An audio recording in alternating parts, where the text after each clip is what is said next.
atrocities against the Ukrainian people is mind-blowing. I'm making this video just to show you what's going on here. We can help. We gotta do something, people.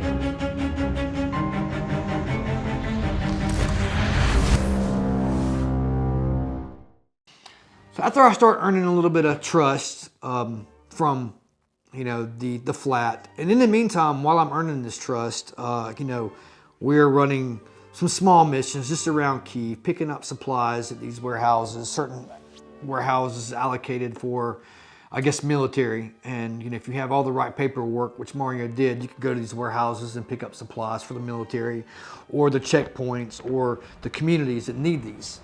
So, we were just kind of running around, picking up supplies just around the Kyiv area. About 7 or 8 days after I was there, I kind of, felt like this was my purpose now. I would just run with Mario and run with these guys. We would just do just little small runs, what we could do.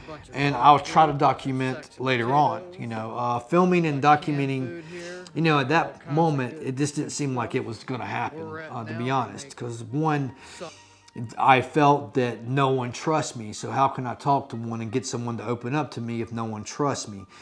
That's kind of what I did. I guess you say the first 3 weeks that I was there was just riding around with Mario and picking up supplies at small warehouses that were allocated for this. But in the meantime, what I was seeing was that I was getting a good idea of, like, even though I didn't know at the time, what these communities needed.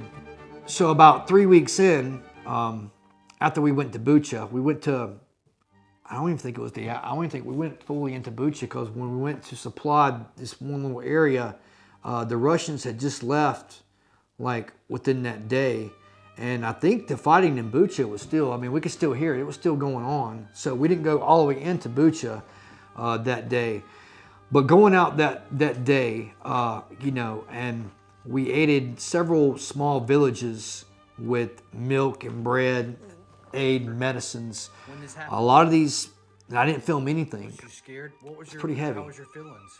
And I felt like, what right do I have to pull out my camera and capture this? There's something about handing a loaf of bread and some supplies to an elderly couple, or some people who have been in their basement for 2 and 3 weeks with no water, no power, no food, scared to death to come up because of the Russians. There's something about when you hand someone a loaf of bread like that and the look in their eyes, it changes you. It does. There is something I can do. And I think that's when it started kind of like dawning on me, like, maybe I can help get supplies here, So that day, and we got back from Bucha, was very heavy. The whole tone of the house was very heavy. We seen things and, witnessed things, and, it was just pretty heavy for all of us. It was just very somber, very melancholy.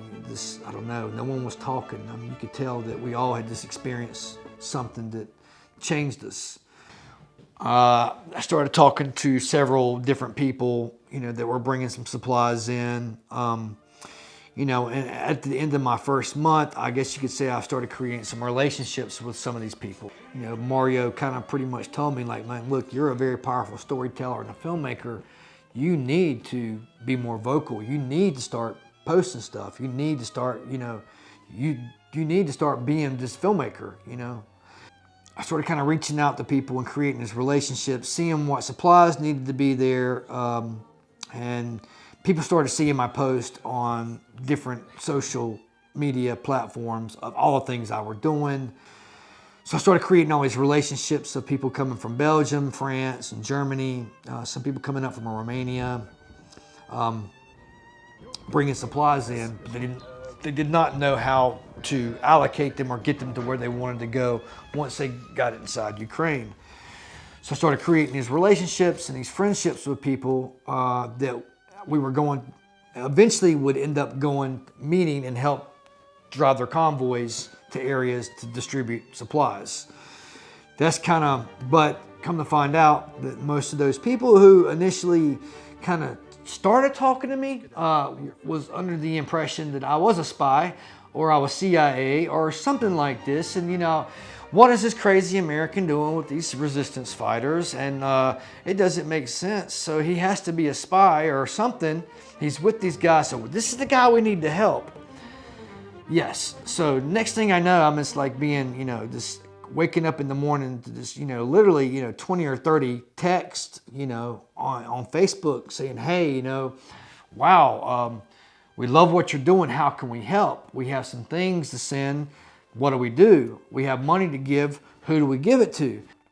How the trust started kind of like, I guess you could say, taking shape between me and the resistance fighters and me and the people in the flat and me and all these people that I were meeting. I guess they kind of came to a conclusion of, hey, if he's a spy, he's a good spy. He's bringing good stuff here. So, hey, keep going. So after my first load of supplies, it was starting to snowball. Thomas the Cobra from Germany, which is like my brother, came into play. He was bringing 3 Sprinter vans full of supplies, though he thought, into Lviv, and he wanted us to come meet him to help drive the supplies from Lviv to Kyiv. So me and Mario, this is about a month in, we took off to Lviv to meet the Thomas, to ride with him in these 3 Sprinter vans into Kyiv and help deliver supplies. I failed to mention was I had cut my finger really bad in the train station when I was there, to the point where after I got to my flat, about a week and a half after, about 2 weeks, I had a blood infection, and I had a red line going all the way up my hand to my elbow and going to my shoulder. My arm was swollen. I couldn't hardly even move it. I started breathing really funny. So I started panicking. I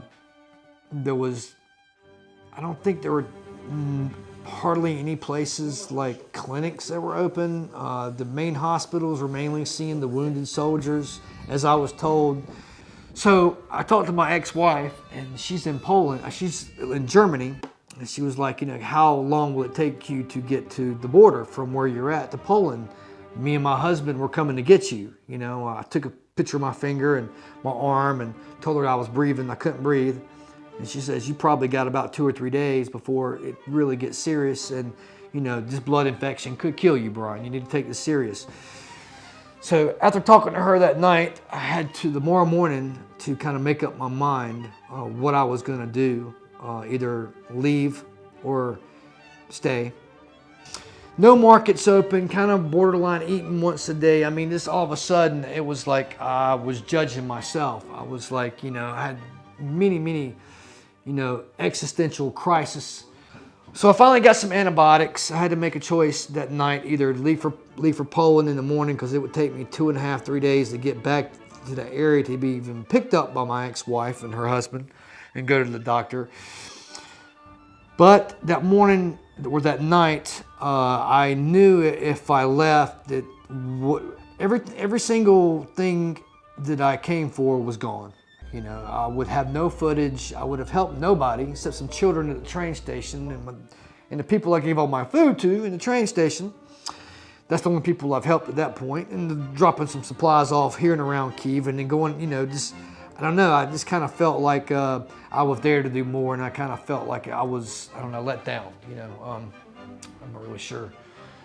Felt defeated, very, very defeated. So I made my mind up that I was going to stay.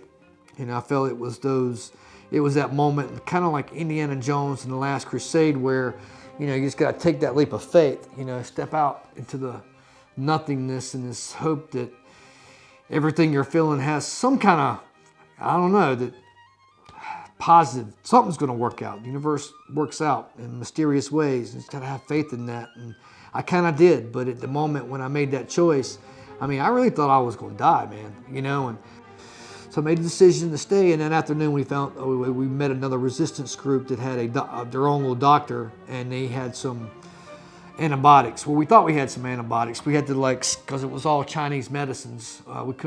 We had to kind of scan each one, and I finally found some antibiotics, and they were for gonorrhea.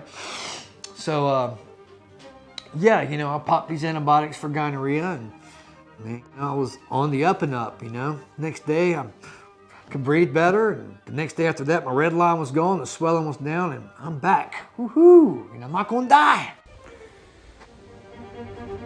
So, today, it's been 2 months since I've driven a vehicle. It's a straight drive, which is no problem. It's gonna be cool, but yeah, this is the vehicle I'll be driving today. You know, it's a good day when you come to pick up your vehicle and it's beside such a beautiful place like this.